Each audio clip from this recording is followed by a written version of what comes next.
Hello students, आज हम पढ़ेंगे efficiency of packing in body centered cubic structure. Body centered cubic structures में packing efficiency क्या होता है, कितना परसेंटेज होता है, इसके बारे में। जैसा कि कल के वीडियो लेक्चर में आपने जाना था, packing efficiency under packing efficiency in HCP and CCP structures, इसके बारे में आपने समझा, जिसमें पैकिंग एफिशिएंसी जो है 74% आया था। कैलकुलेशन वगैरह करने पे फार्मूला को जो है आप यूज़ किए, उसमें जो है उसके वैल्यू को पुट किया तो क्या आया, 74%। आज हम जानेंगे efficiency of packing in body centered cubic structure. इसमें जनरली जो है 2 एटम होते हैं, जैसा कि आपको मालूम ही है। जो कॉर्नर पे जो 8 कॉर्नर होते हैं, वहाँ पे एक एटम का 1/8 पार्ट जो है उसमें शेयरिंग होता है। इसलिए 1/8 से जब हम डिवाइड करते हैं 8 को, तो 1 एटम एक्चुअली में जो है एक एटम का 1/8 पार्ट ही शेयर होता है। तो 8 कॉर्नर पे जो 1/8 अगर हम प्लस करके देखें तो 1 एटम जो है कंप्लीट कॉर्नर पे शेयरिंग होगा। और साथ में बॉडी सेंटर्ड यानी बीच में एक एटम रहेगा। इसका मतलब इसमें बॉडी सेंटर्ड क्यूबिक स्ट्रक्चर्स में जो है 2 एटम इन्वॉल्व होते हैं। तो हम निकालेंगे efficiency of packing in body centered cubic structure. तो आइए देखते हैं। फ्रॉम फिगर 1.25 में आप पिक्चर देखें अच्छे ढंग से। इसमें जो पिक्चर दिख रहा है वो क्या है, body centered cubic unit cell sphere along the body diagonal are shown with solid boundaries. इसमें जो है आप गौर कीजिए क्या क्या लिखा हुआ है। ए कॉर्नर ABCDEFGH, ये सब कॉर्नर है, ठीक है। उसके बाद फिर जो है कितना हो गया, ABCD 4 कॉर्नर इधर हो गया। उसके बाद जो है EFGH यानी 8 कॉर्नर हो गया, ठीक है। और बीच में एक जो है आपको सेंटर्ड पे आता है एटम। तो बच्चों, अब आपको ये ध्यान देना है, जो इसमें it is a clear that the atom at the centre will be in touch with the other 2 atoms diagonally arranged. यह क्लियर है कि सेंटर पे will be in touch with the other 2 atoms. Centre पे जो atom है वो diagonally जो है 2 एटम को टच कर रहा है। इन ट्राइंगल EFD में आप देखें, यहाँ पर भी वही राइट एंगल ट्राइंगल बनता है। राइट एंगल ट्राइंगल पता ही है आपको, जो क्यूब होते हैं 90 डिग्री एंगल उसमें एजेस के होते हैं। डायगोनली बस आपका हाइपोटेन्यूस हो जाएगा।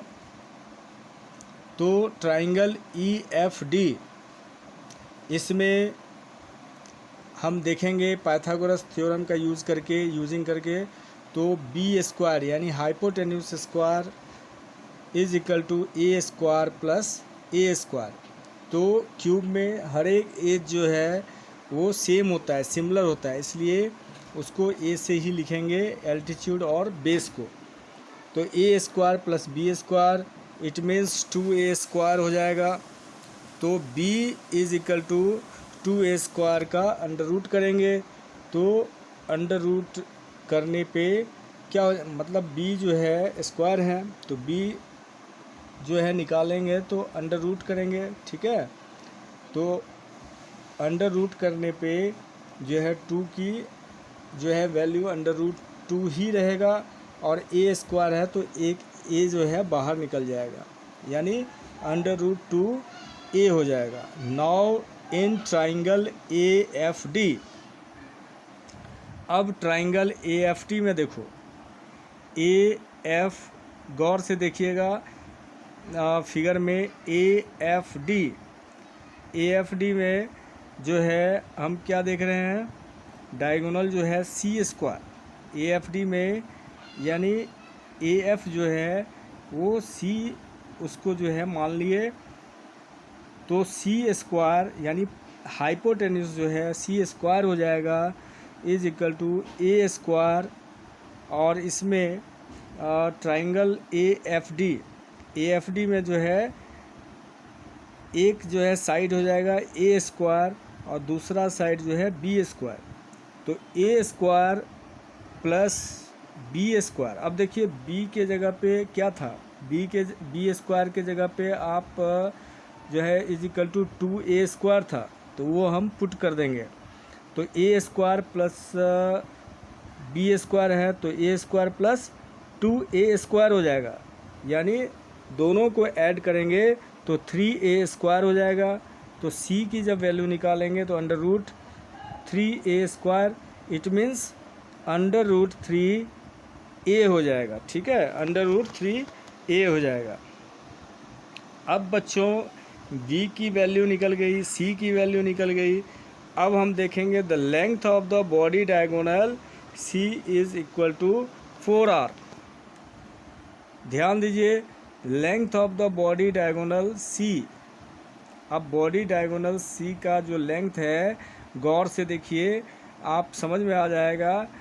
एक जो है आपको r जो है स्फीयर का r दिख रहा है, c का पूरा कंप्लीट दिख रहा है, यानी 2r हो गया, और फिर उससे जो टच कर रहा है a की तरफ, उसमें भी एक r है, तो सबको ऐड करने पे क्या हो जाएगा, सबको ऐड करने पे जो है 4r, यानी 4r हो जाएगा। तो c जो है उसकी वैल्यू हो जाएगी 4r, where r is the radius of the sphere, जहाँ पे r जो है रेडियस है स्फीयर का, यानी एटम का। As all the 3 spheres along the diagonal touch each other, और जितने भी 3 स्फीयर्स हैं along द डायगोनली, वो जो है डायगोनल में टच कर रहा है एक दूसरे से। तो c, अब देखिए ध्यान दीजिए, तो c जो है अंडर रूट 3a लिखा हुआ है, और c की वैल्यू जो है 4r भी आ रहा है, तो हम यहाँ पे क्या करेंगे, under root 3a is equal to 4r लिखेंगे। अब जो है a की वैल्यू क्या हो जाएगी, 4r upon under root 3।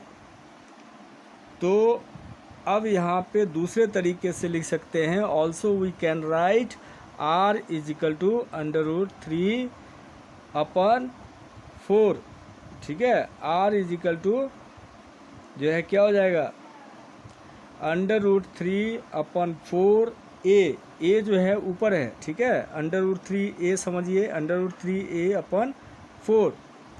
In this type of structure total number of atoms is 2। इस टाइप के स्ट्रक्चर में टोटल नंबर ऑफ एटम जो है 2 होता है, जैसा कि मैंने पहले आपको समझाया था। And there volume is 2 × 4/3 πr³। अब जो स्फीयर की जो वॉल्यूम होती है वो होता है 4/3 πr³, और 2 एटम है, स्फेरिकल है शेप, तो ये हो जाएगा 2 × 4/3 πr³। इसको जब मल्टीप्लाई करेंगे, हालांकि अभी मल्टीप्लाई करने की आवश्यकता नहीं है, इसका वैल्यू जो है पुट करेंगे, उसके बाद देखेंगे। वॉल्यूम ऑफ द क्यूब की जो वॉल्यूम है ए क्यूब, आपको पता ही है क्यूब में हर एक एज जो है सिमिलर होता है, सेम लेंथ होता है, तो क्या हो जाएगा, volume of the cube a cube will be equal to 4/3 4/√3 r का क्यूब हो जाएगा। तो यहाँ पे जो वॉल्यूम ऑफ क्यूब है उसका फॉर्मूला है 4/√3 r का क्यूब। तो a cube is equal to हो जाएगा 4/√3 r क्यूब। अब देखिए therefore packing of efficiency volume occupied by the 2 spheres in the unit cell.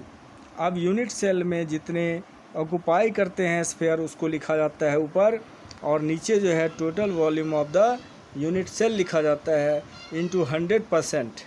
उसके बाद देखिए जो आया था आपका ऊपर में उसको यहाँ पे जो है पुटिंग कर दीजिए, 2 × 4/3 पाई r cube into 100 upon 4/√3 r का होल क्यूब, परसेंटेज में लिख दो। उसके बाद देखो 8/3 मल्टीप्लाई वगैरह कैलकुलेट करके आप देख सकते हैं, तो 8/3 पाई r क्यूब इंटू 100 अपॉन जो है 64 ऑब्लिक यानी डिवाइड 3/√3 r क्यूब जो है हो जाएगा।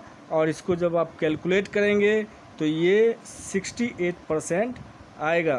तो ये बच्चों आप जो है इसे अच्छे ढंग से कॉपी पे कर सकते हैं।